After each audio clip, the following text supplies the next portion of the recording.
Gone and fought in wars, and I really haven't done a damn thing as far as laying myself on the line like that, and so I have a great deal of respect for those that have and with the flag. The Republicans are worried that we can't pay for ensuring an additional 10 million children. They sure don't care about finding $200 billion to fight the illegal war in Iraq. Where are you going to get that money? You're going to tell us lies like you're telling us today? Is that how you're going to fund the war? You don't have money to fund the war or children, but you're going to spend it to blow up innocent people if we can get enough kids to grow old enough for you to send to Iraq to get their heads blown off for the president's amusement. This bill would provide health care for 10 million children, and unlike the president's own kids, these children can't see a doctor or receive necessary. And I noticed blood pooling up around me, and at that time I had thought that I was shot. So I started communicating with Pat, not realizing he had passed away, asking him if he had been okay.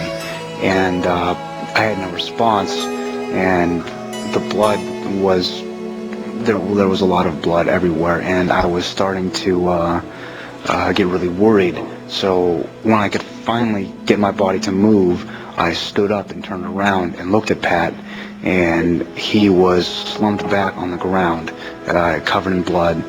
And I went up position, I grabbed him, and realized at that time that he had been shot in the head, and there wasn't much of him.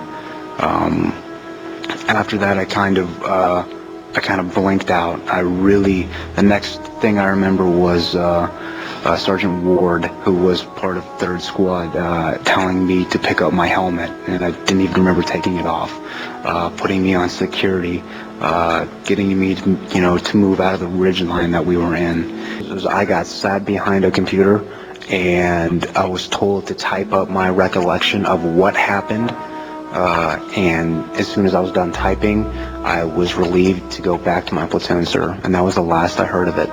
So when you finished typing your statement, it was in a digital format that had not been printed out, is that correct? Roger that, sir. And so no one printed it out and asked you to review it and verify it and sign it at the time it was originally drafted by you? No, sir. So at any time, did you ever sign in your handwriting a statement that you had reviewed and verified the authenticity of? Negative, sir. And you've got these inconsistencies, like why would they want to cut his clothes off? What possible reason would you cut his clothes off when he did not have essentially from here back? I mean, he had a facial structure, and that was it. And he got there in 90 minutes after the firefight, and that was gone.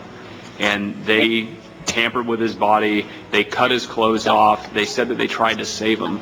Transferred to ICU. I mean, you can't leave paddle marks. It's a physical impossibility to leave paddle marks on somebody 90 minutes after the fact. And that's excluding the other statements saying they came in there and Pat was on the table and he was there with all his clothes on 30 minutes after the fact. So it's closer, looking like 120 minutes where his body really wasn't touched. And you've got all this stuff that it just doesn't make any sense.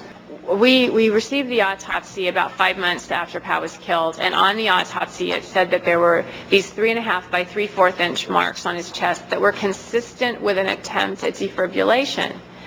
And I thought that was bizarre because the autopsy also said that Pat had no brain due to trauma. So it perplexed us that they would try to resuscitate a man who had no brain. And I was under the impression that he had died and they deemed him dead immediately. So how could he even have paddle marks if he was received so late? So I had my daughter-in-law, Pat's wife, get the field hospital report, or FOIA the field hospital report. And we finally got it almost 9 months later, I guess. And I was absolutely shocked because the field hospital report doesn't say anything about defibrillation. It says CPR performed, transfer to ICU for continued CPR.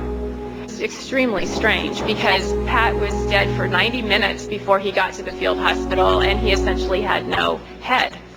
And then I've read, and no one's mentioned this, statements from people in the military who were so condescending to you to say, your loss, your grief, you can't deal with this whole thing, you can't accept.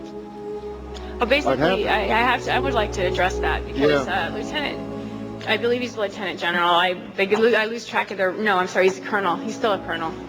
Colonel Kazlorich said, and I am appalled that he would make these comments. He's entitled to his opinion, of course, but he said that we would never be satisfied because we're not Christians.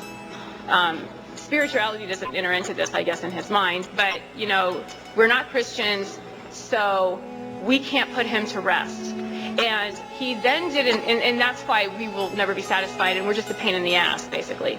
Then he did an interview on ESPN where he basically reiterated this, I mean, to a reporter, who then put it on a website and in an actual article. He also said that it must make us feel terrible that Pat's warm dirt.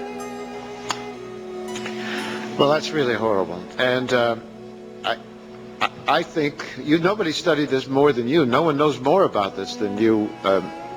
So we need to get further questions that you feel have to be answered, and we've got to insist that they be answered. Look, the war is a total catastrophe. Who do you blame? And they have a civil war going on. Who do you blame? Well, there's only one person you can blame, and that's our current president. I mean, obviously, Rumsfeld was a disaster, and other people that are giving him advice have been a disaster. This is a total catastrophe, and you might as well get out now because you're just wasting time. And lives. You know, nobody talks about the soldiers that are coming back with no arms and no legs. But the President Bush's statements about children's health shouldn't be taken any more seriously than his lies about the war in Iraq.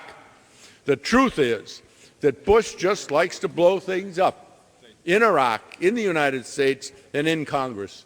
I urge my colleagues to vote to override his veto. America's children need and deserve health care, despite the President's desire to deny it to them. Personal. Members are reminded not to refer to the President in any personal way.